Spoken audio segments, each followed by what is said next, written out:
Okay, so for this video, what we're going to do is create a little program which is going to look at simulating a heads or tails toin coss. And then ideally what we'd like to do is print out the results then at the end of the program.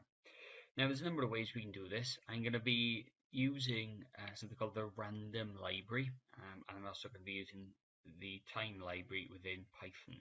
So the first thing I'm going to do is say from random import rand int, and then from time import sleep.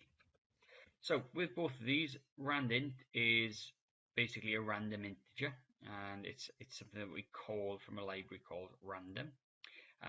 Doing it this way basically means I have to type less code in the main body of the coding window. I could just say import random, and then down the bottom I'd have to do random.randint. But this, I always find this way a little bit easier. And then from time import sleep. Sleep is like a wait command, so I can pause the program for a certain number of seconds.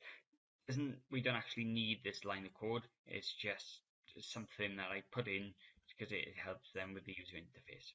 So the first thing that we're going to do is we are going to ask then for a number of toin cosses or flips. So I'm going to say flip equals int input. How many coin tosses are you going to do?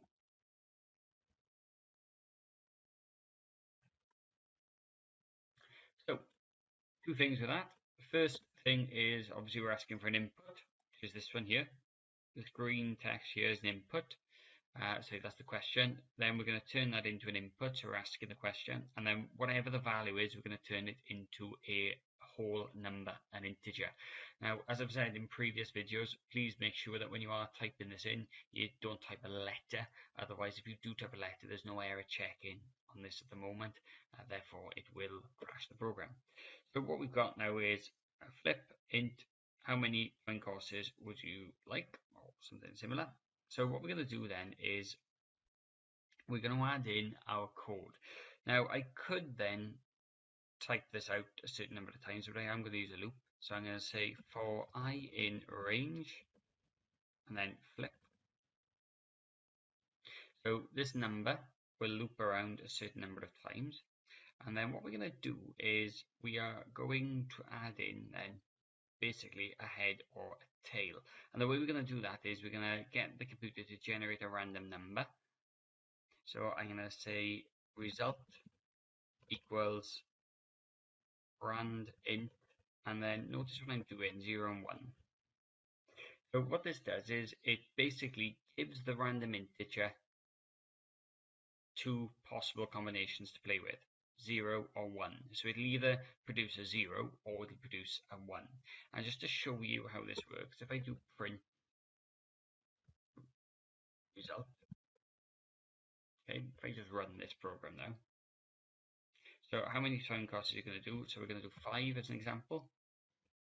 So you can see that now it's produced 1, 1, 1, 0, 0. So what we can do, I'm just going to comment this code out for a second.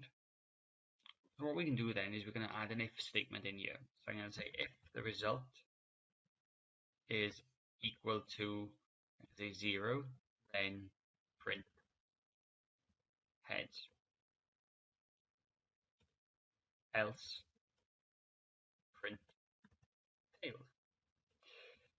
Now I could do elif result equals 1, but because I've only got 2 options, it's just easier to do it this way. Okay, so let's see now what that does. If I run this program, how many toin cosses? So 5, and you can see that now it's translated it to heads, tails, heads, tails, heads, tails. Fantastic. So we can see that this basic program is working. Now you notice I use this from time import sleep. So what I'm going to do is I'm just going to add in sleep, and I'm going to add a 1 second delay for each one, just to show you what this has done. If I run the program again, do 5. So you can see it says tails, it waits a second before then printing the rest of the results. So we can see this basic program is working. You can see it's allocating either a head or a tail. But what if we've done this 200 times or even 1,000 times? What I'd like to do now is have a count on there to count how many heads and how many tails we had.